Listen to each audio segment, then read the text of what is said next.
Hi guys, welcome back to Giant Talk, the world's first OKR podcast. Today I'm delighted to be joined by Ira Wolfe. Ira is described as a millennial trapped in a baby boomer body and certified prophet of workforce trends. Today we're going to be talking about adapting to and leading your teams through changing environments. Ira is an accomplished speaker, author, and president of Success Performance Solutions, and has emerged as one of HR's most visionary thinkers. I'm really excited to have Ira with me for today's episode. But before we dive into today's subject, Ira, please can you briefly introduce yourself to our Giant Talk listeners? Hey, thanks very much, Carly. It's a pleasure to be here. And I think you captured it pretty well. Again, many people know me as a millennial trapped in the baby boomer body. I started my company, which is Success Performance Solutions, 26 years ago. It's hard to believe. Quite a few things have changed. And over those years, because of the business, I've obviously followed what the future of work would be, what future trends would be, try to not necessarily my ambition was not to become an influencer, but because of my passion to understand what that was, and so many people were struggling, I did become one of the top HR and future work influencers. Mm-hmm. It's not a bad title to have, so that's good. So let's first start by setting the scene. And one thing that is ever constant is change. But in your opinion, have the events of the last, let's say, 12 to 24 months advanced or affected change, and how do you think? Yeah, that's one of the most common questions I have of how has the pandemic, how has the last 18 to 24 months changed things? And the pat answer is that it accelerated the change. Mm-hmm. But I'm going to put that as a caveat too. A lot of the change was happening already. People just didn't want to admit it. They didn't recognize it. And what the last 2 years has done is it just kind of ripped open the curtain, pulled off the Band-Aid, whatever metaphor you want to use. A lot of these things were happening already. And as I said, employers, employees, just people in general didn't want to admit it. The parallels are much like climate change, where you have people that are, the science says that the oceans are heating up, the glaciers are melting, the weather is just much more violent, it's more frequent. All these changes are happening, and at some point, one day it's going to go, how did this happen? And that's, I call it the perfect labor storm. And 21 years ago, I started to talk about the perfect labor storm, and literally, almost 21 years to the day, I gave my first presentation, and at that time, people were talking about what's going on with this next younger generation. Why is it so hard to find people? Why do we have these skill gaps? The internet was in its early stages, or at least the World Wide Web was in the early stages. Bandwidth, we were still using dial-up at that time. So we can go back, but we talked about all these changes, and here we are 2 decades later, and everyone goes, wow, this how did this happen overnight? Mm-hmm. Well, even for somebody like myself, who just is passionate, just studies these things, saw some of these trends happening. So the reality is the last 18 or 24 months, it just hit a tipping point. Mm-hmm. But a lot of the changes were happening well before this. And whether the pandemic occurred or not, we would have been experiencing similar events. Yeah, of course. And like you said, it accelerated change. And what we do know, and we already knew before the pandemic, but I think it just made it a little bit more clearer, I guess, with that change, is that agility and adaptability are essential to navigating change. Can you explain a little bit more about this? For sure. I've always been passionate about change. In fact, in my TED Talk, one of the things that sort of resonated with everybody is I have a slide there, or an image there, and it has me dancing with this figure, and on the figure is change. Mm-hmm. Oh, excuse me. So I've always been dancing with change. I've been fascinated by it. It terrifies me at times. Mm-hmm. Some of the changes that are happening. I don't like all the changes that are happening, but they're part of reality. But there's three. I think the context of this is there's what I call the three immutable laws of change. And one is that we are now living on an exponential curve. Things are the rate of change is doubling every 10 years. And so for those of you, so baby boomers like myself, we're used to what we were seeing was linear change. We were seeing if there was a new technology, if there was a new trend, if there was an event, that could be the keystone. That could be the one event that shaped our lives, or it could be the one technology. I mean, electricity. Just to even have the concept of electricity took 38 years to to have 50 million people adopt it in the early part of the last century. To have a billion users using a social media platform sometimes just takes months or maybe a year or so. So things are just adopted and change much faster, and we need to get used to that. Just to give people an example for everything that's happened in 2020, and being in the U.S., we had an election, but we had a pandemic, we had social unrest, we had the effects of whether it's climate change or not, but we had massive wildfires, the largest number of hurricanes and tornadoes that we've ever had. So all these things are happening at once. Now, if you put that on an exponential curve, realizing in 20 years, all those events are going to happen in 3 months. So think of in 2040. We're going to have 4 2020s, which is really terrifying. But if we take that out another 20 years on that exponential curve, it's going to happen every 11 days. So change is going to happen real fast. And again, my tagline on my LinkedIn profile says, "I'm terrified and fascinated by change," and you can see why. The second part of that is we're living in a much more complex world. So we went from something simple, almost baking a cake. If we do A, B happens. If we go out and buy the ingredients, we follow the instructions, we put it in the oven. Anybody can bake a cake. You don't have to have a degree in that. And then things got a little bit more complicated. And one of the analogies of that is building a rocket ship. And although that seems like it's very complex, it's not, because once it's built, if something goes wrong, the ships are on the launching pad and they say, we need to postpone that a day, because what they do is they go out, they diagnose it, pull out the component, put another one back in. So it's much more involved than complicated, but it's still predictable. We know how things work. We now live in a complex world, and with complexity, we don't live in a just-in-time world. We have to live in a just-in-case, and people don't like that. We're not prepared. We like to know what's going to happen. We like time to get used to it, and as we've learned. The pandemic wasn't going to say, "Oh, did we interrupt your schedule? Let's wait for a year so you can get ready." No, things are just going to happen immediately, and the responses are much more complex. Again, in the U.S., the response was completely unpredicted, that there'd be this much division about getting a vaccine. Why would people fight the science? Why would people rather die for that? And we don't want to get into politics of that, but we that was overlooked. We just assumed that once a vaccine, everybody would rush out and want to get it. So the solutions are much more complex. And the biggest challenge, if those aren't enough, is that humans are not very good at change. We are addicted to certainty. Our brains have not been wired, especially over the last few centuries and millennia, have not been wired for the degree and the amount and the extent of uncertainty that we face. We like predictability, which leads into your question. I know that was a long way around there. What's the solution to this? If we don't have a choice and we can't alter the exponential curve, we can attempt to do it, but it's going to be ineffective.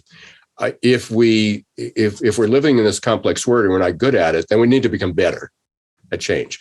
And the way to become better at change is to learn how to become adaptable. And there's a lot of research that's coming out. There's a lot of studies. It's still evolving, for sure. But to become more adaptable, there's some moving parts. The one part is we as humans, there's skills that we have to learn. And these are now being recognized. There's some really tremendous LinkedIn did some great studies.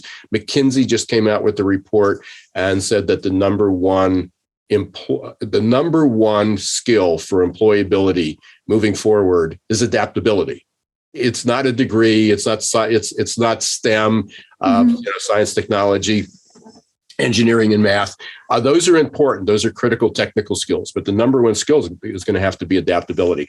LinkedIn came out with a very similar study for that. Deloitte has similar studies. Boston Consulting Group came out, Gardner, Forrester. I mean, all these groups are coming out and saying adaptability is key. Sometimes it's not number one, sometimes it's 2 or 3, but it's still up there. So we need to become much better. The other side of that is organizations need to be, to create an organization that allows people to be adaptable. So people aren't going to do it on their own. So what we've identified is there's 5 personal skills that we need to develop. 2 of them most people are familiar with is grit and resilience. So we're going to have that endurance, that perseverance, that passion, a goal, a purpose to keep going. Even if you have grit, you're going to get knocked down. There's going to be setbacks, and we need to not just recover, but recover quickly. People who have PTSD recover, but it could take years. We don't have that luxury anymore. So we're going to have to learn to become better. And that's part of resiliency. It's not the fact that we rebounded, but can we rebound quickly enough to thrive and recover? But the other parts of that are growth, having a growth mindset. We have to become much more comfortable with experimenting, making mistakes, continuous learning. More and more people are going back to school. They are reskilling and upskilling, not fast enough, but then they get one skill and they stop and they go, well, I didn't expect I'd have to do this because I'm still paying off my college loans, or I've been in the workforce for 20 years and I have to learn something new. But the fact is the half-life of a job skill today is less than 5 years. So even if you make an investment and you learn something new, in just a few years, you're going to have to learn something again. The counterpart to that is not only do we have to have that growth mindset to be able to do that open-mindedness, but we have to unlearn some of the old bad behaviors. What helped us get here won't help us get forward. And so we have to learn and we have to unlearn. And then finally, we have to have an ability, and this is the toughest one, it's called mental flexibility. There's a lot of cognitive dissonance out there. We hear one thing and that makes sense, and then you read something else and that makes sense. You turn on the news, you read headlines. Somebody says vaccines are safe, and the other says vaccines are unsafe. How do we make sense of that? And people want simple answers, and sometimes it's not simple. And there's not one rule that affects everybody. So the 5 skills that we all have to become better at, and we call them skills because we can learn them. We can teach these just like we teach math and science and English or Spanish or German or French. We can speak, I talk about if adaptability is a language, we all need to become fluent in adaptability. How do we do that? And the components are grit, resilience, mental flexibility, growth mindset, and unlearning. But in order to do that, even if we have that, we can't walk into an organization that says this is the way we do things around here. And organizations have to become much better at the company culture. What's that culture look like? People have to feel that they have their back, have company support. The people that they work with on a day-to-day basis, there's got to be team support. And then a term that's thrown out there a lot that you would have never heard of just a few years ago was we call it emotional health, but the more common name is it psychological? People feel that it's a psychologically safe space. Can I make a mistake? Can I speak up? Can I be vulnerable? We talk about being more vulnerable, being more authentic, having empathy, but does the organization allow it? And if you do it, does the team support you? Does the company support it? And then you have to have policies and practices and provide the resources, and then recognize that all jobs have some stress, but the degree of stress is much higher for, let's say, somebody working in the ICU in healthcare these days or the emergency room than it might be in an accounting office. There's just increased levels of stress, and companies have to recognize that that's why we pay you more money. More money doesn't necessarily help you it may keep you in the job longer, but the rate of burnout and the rate of mental illness that is accumulating. I just heard this last night, and I don't, or the last day or so, that there were, and I don't remember who it was, but it was somebody and this sounds crazy, but it was somebody I respected. It was somebody that seemed to have their act together, and said the impact of the pandemic on people is not going to occur until the latter half of 2022 or 2023. That there are people still working and stressed out because they're doing their job. They're essential workers for one reason or another. They got grit. They got. They're just going forward. But the real impact of burnout and mental illness is not going to hit us until 2022 or 2023, and that's assuming that we do sort of get the pandemic under control. If there's another event, if there's a variant that just takes over again, and we're starting to see that a little bit in the U.S. right now, it's going to go beyond that. But there's only so much people have within them to keep going as is. Yeah, I was just, when you were saying that, I was just thinking we're hearing that we're in the midst of another, the other variant. So it could be possibly further than 2024 that we start to feel those effects. But there's a lot of food for thought there with what you said. Obviously, being addicted to certainty and averse to change. And it's interesting, the reports that you mentioned, and I'll link to a couple in the show notes, the McKinsey report, for example, about adaptability being the number one skill to have. And obviously you mentioned the LinkedIn study, so I'll pop those in the show notes for listeners to have a read. And although change is terrifying, as you said, although terrifying but exciting to you, there are, we hear that change in an organisation can lead to positive aspects, and thinking about encouraging innovation, developing skills, developing staff morale. Just wondered whether we could talk a little bit about some of the positive aspects of change. Yeah, that's so, we're programmed to, and this is part of the reason for our fear of uncertainty. Mm-hmm. We're programmed for scarcity, that there's only a limited amount. There's only so many hours, there's so many years that we have to live.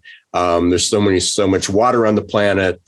We have this sense of scarcity. But if you think more in terms of abundance, is how could we feed 8 billion people on the planet? How could we have clean water? How could everybody have an education? How can we eradicate illiteracy? How can we have, there's no question, there's very little question. I can't say there's no question, but there's very little question based on the research that the current generation is probably going to have people living to be 150 years old. Now, the question is how do you have a quality of life through 150, whereas the last 50 years is going to be similar. I mean, my mother's 98 and she's incredible. She does incredible for 98 years old. I know people 99 and 100 years old living alone. They're very capable of doing that, but they have limitations. I mean, there's physical limitations. My mother's, losing some, her eyesight is bad, so she needs some care. I mean, to think that she could, that in the future people can live 50 years longer than that, it means that at 100, people are going to have to be healthy. So what are the possibilities? The research is there. If you use the pandemic as an example, just think of what our experience is terrifying and disruptive and transformative as it was. What it would have been like without technology. Now, I know everybody got Zoom fatigue, got tired, but imagine if this happened in 2010, just 10 years ago, or maybe even 2015, that although the technology was available, we had the internet, but we didn't have bandwidth. I had somebody on my podcast, on another podcast that I had in 2010, and he technically had the first Zoom. He was a startup, and the timing wasn't right. He closed it down 3 years later. He couldn't get investors. People weren't adapting it.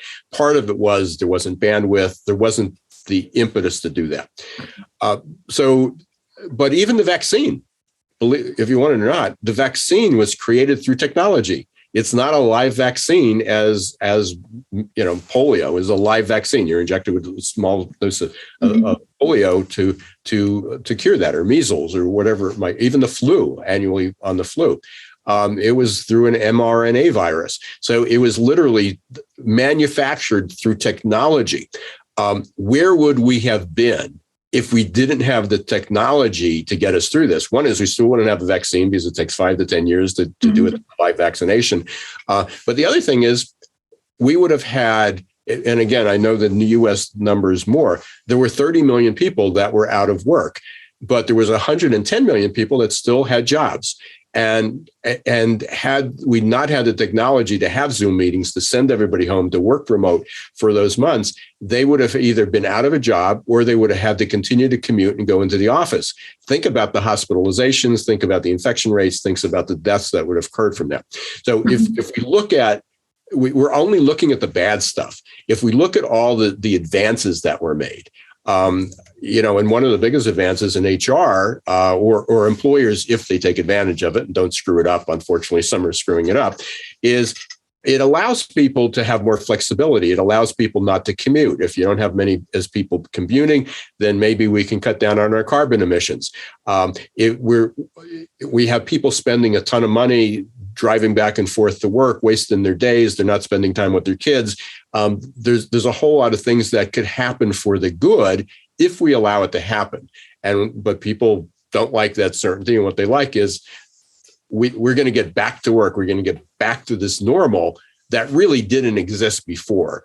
Going how we started this conversation, we started the conversation by saying that many of these trends were happening anyway. They were just pushed under the carpet. They thrown behind the curtain.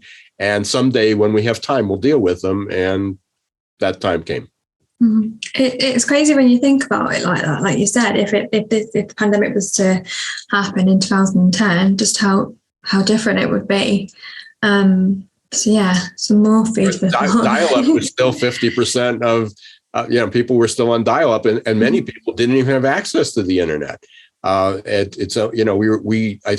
the cities might have had 3G then. I don't remember when the cutoff was 3G and 4G, but now they're rolling out 5G and they're working on 6G. I mean, had we not had that bandwidth, and look at all the challenges we had, we wouldn't have been able to do video streaming as much as now, and now we can do it even on a wireless phone. When you think about it, that in 2010 the iPad was just introduced, so you would have had a desktop or a laptop.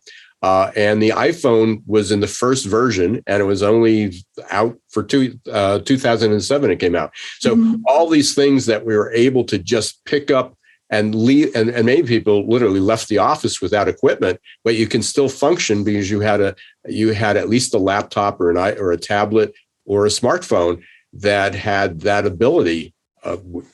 We don't have that. Even in 2015, we didn't have some of that. No, and this is probably quite a broad question, but what questions should organizations be asking themselves before implementing change?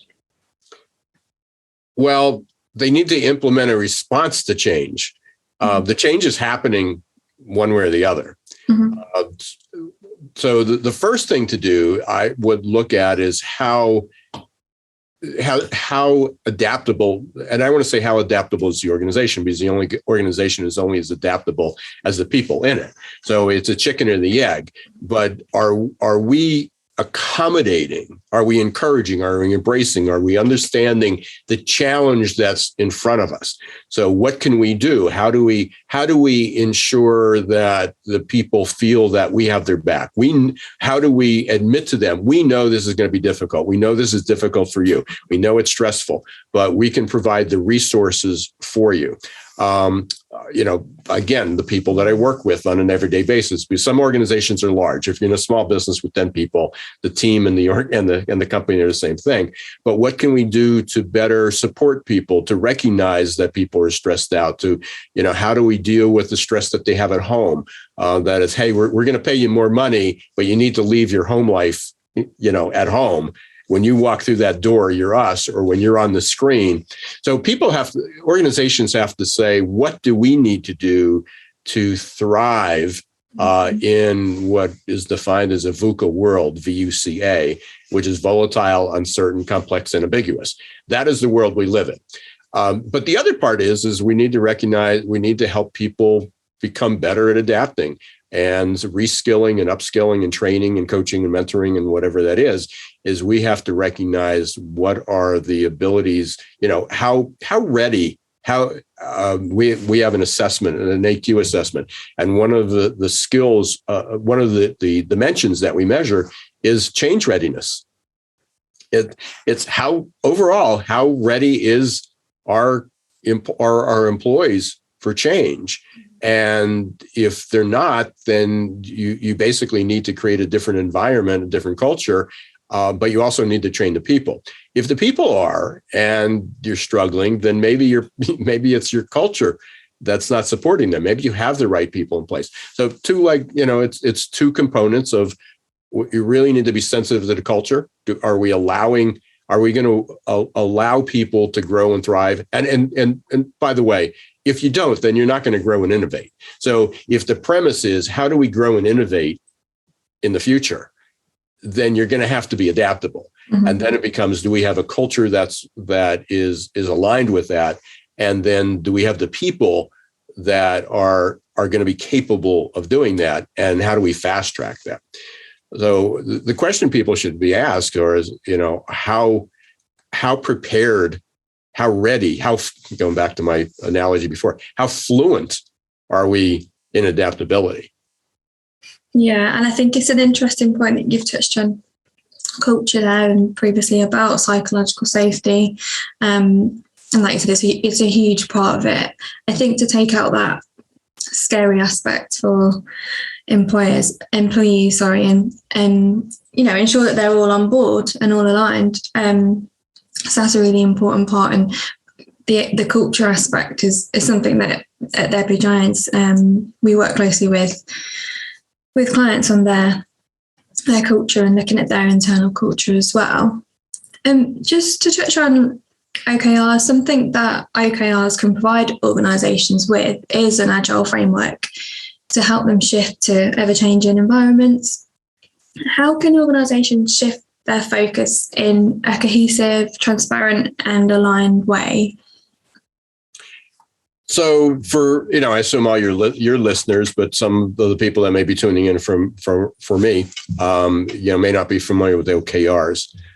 So we're talking about outcomes and key results. Mm-hmm. So what we're looking at is, and that's what we need to put this in context.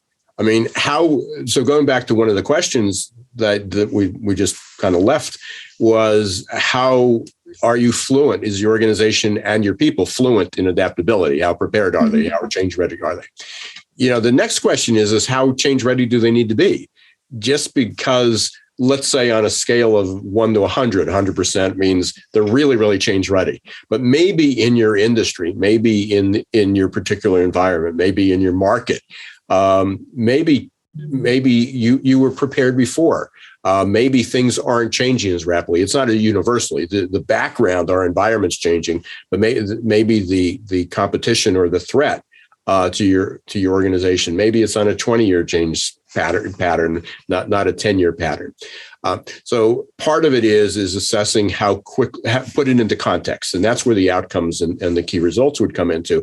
What are your expectations? What needs to happen? If you're anticipating that we need to enter a new market, create a new product, we need to release something, whatever that may be, is what outcome, or it may be a bigger goal. It may be saving the world. It may be clean water for everybody, maybe better education. Whatever that is there's our outcome, and here's how we're going to measure it. How do we get there? and how big of a gap do we have between where we are now and where we need to be. And just putting a new strategy in place, just hiring a few more good people, right people, isn't going to fix the problem. If you don't have the right culture, those people aren't going to be there. The good people you have aren't going to be there. If you have the right culture, but you don't have the right people in place and you don't support them, just because you say, well, we're doing everything right. No, you're not doing everything right if you don't equip the people with the right skills and help them become comfortable, because there are some people like myself that are willing to take some risks and go out and do it. I'm in the minority. Many people, that's a small percentage of the population.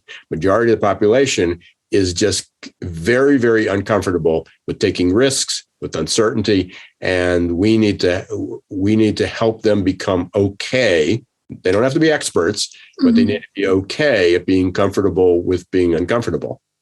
Yeah. And what, as somebody with their finger on the pulse of the future of work, again, sorry, this is going to be another broad question, but what are your foresights for the future, and what should organisations be planning for?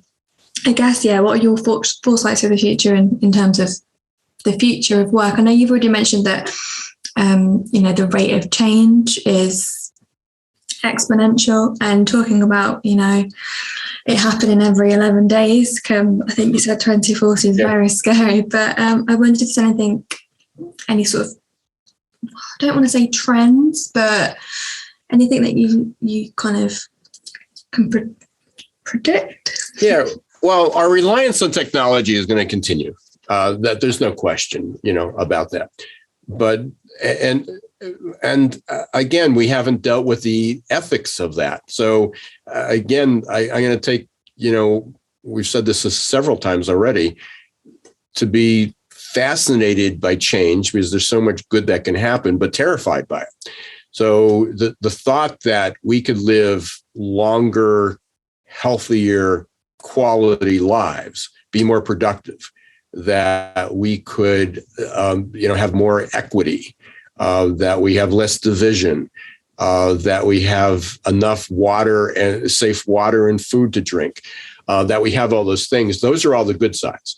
The bad side is every one of those things I talk about could be a weapon. That we, if we could give, and this has come out truly, I mean, we're living what the challenge of the future is going to be, that we can prevent people from being hospitalized and dying from a vaccine that we're putting into a body, which was done on a micro level with an mRNA to be able to adjust that and the genetics and being able to alter the genetic code. And at the same time, that means that other people are viewing that the government's injecting these microchips in people, that they're going to be able to monitor them and take over and control them. The reality is not that the vaccine's doing that.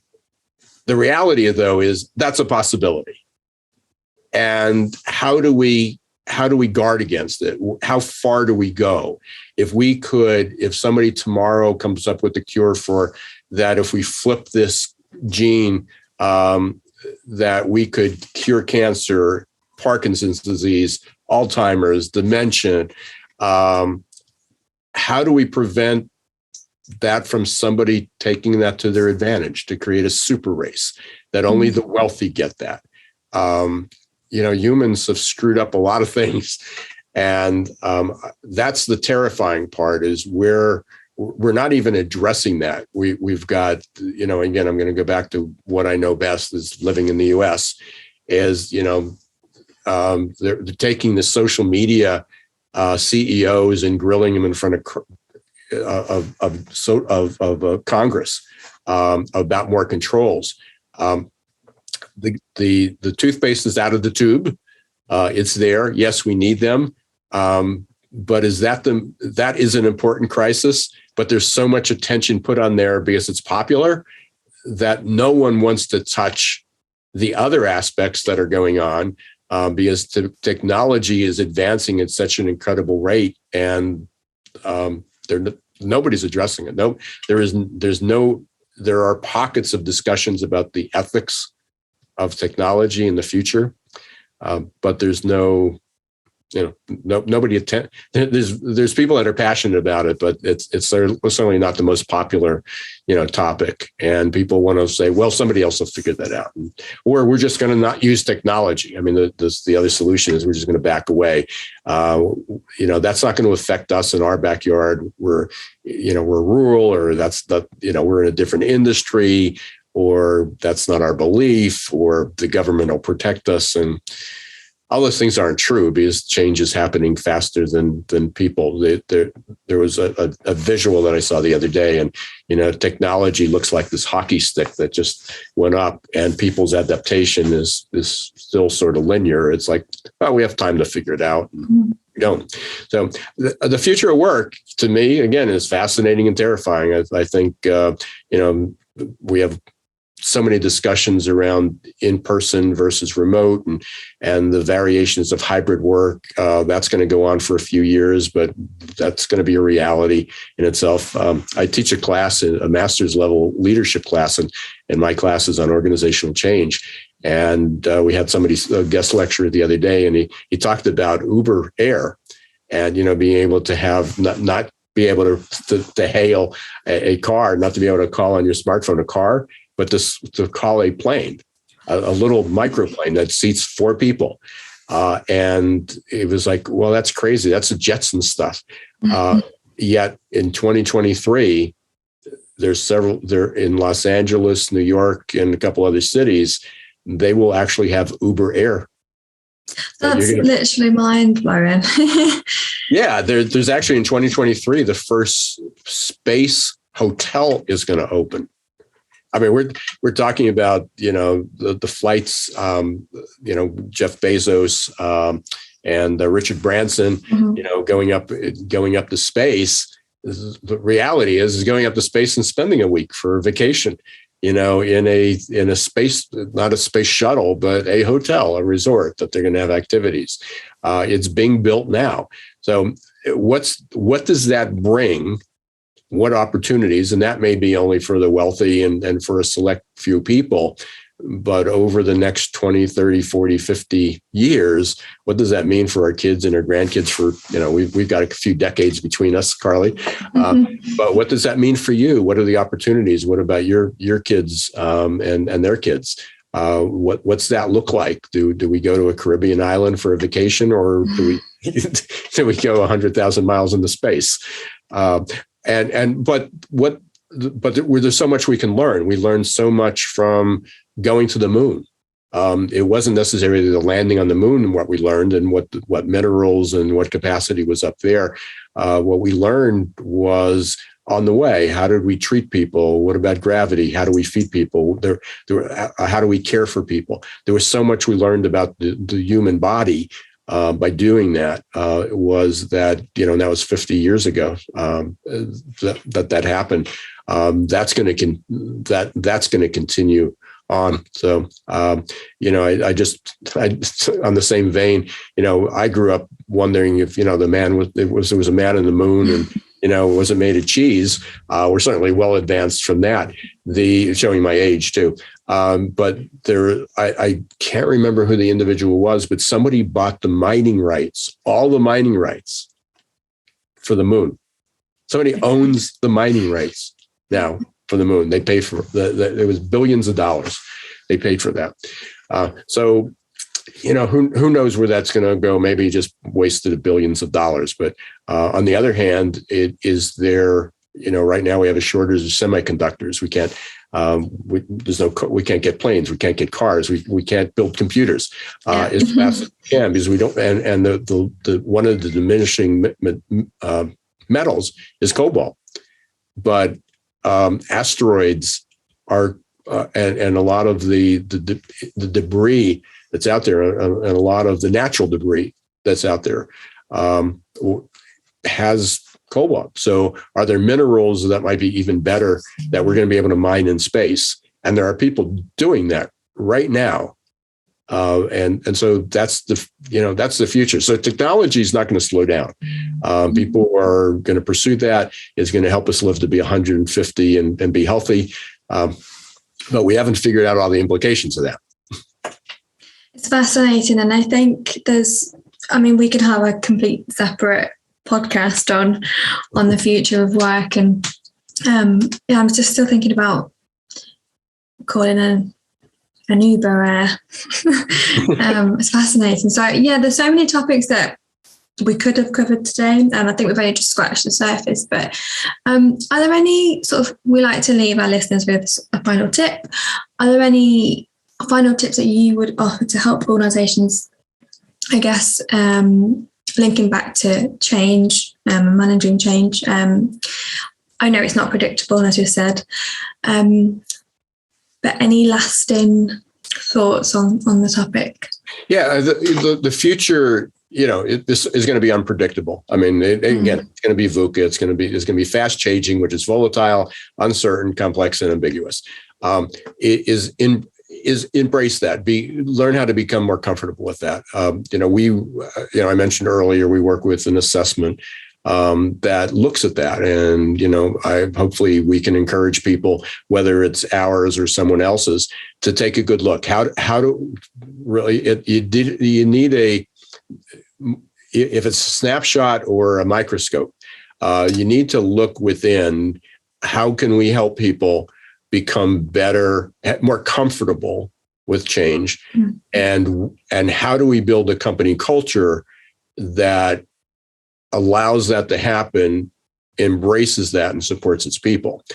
There's been talk about company culture for so long about, we need to go back to normal. The normal of company culture in 2019 wasn't very good. No. Most people said the company culture didn't support, really wasn't supportive. People just got a paycheck and went home. So going back is not an option.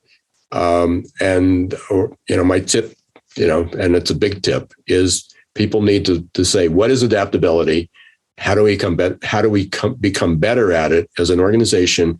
And how do we help our people? That is going to be the solution, the key to growing and innovating. If growth and innovation is on your strategy list, if that is your ultimate OKR, is growth and innovation, then you can't do it without adaptability. Thank you, Ira. It's been really, really interesting to talk to you today. And just going back to that lasting culture point, I think obviously culture has always been important, but I think it became even more important during obviously the pandemic, and more people were realizing the importance. And it's something that we've spoken about purpose being more important than a paycheck. And I think more and more individuals, when they're looking at their current roles or looking to move roles, culture has sort of jumped up the list of priorities, and also for organisations to not only retain but to recruit as well. I think culture has jumped up there. So that's fascinating. Again, a complete separate topic that we can do on culture. But thank you for joining me. It's been really interesting. If you'd like to learn more about the work that Ira leads, I'll drop his profile along with a link to his latest book in the show notes. That's Recruiting in the Age of Googleization. So really interesting. So I'll pop a link to that, and also a couple of the McKinsey report and the LinkedIn study. I'll pop a link to those as well. Again, thank you to Ira, and thank you to you, our Giant Talk listeners, for joining us for another episode. If you'd like to leave any feedback, you can always get in touch with us at growth@babygiants.com. Thank you. Thank you.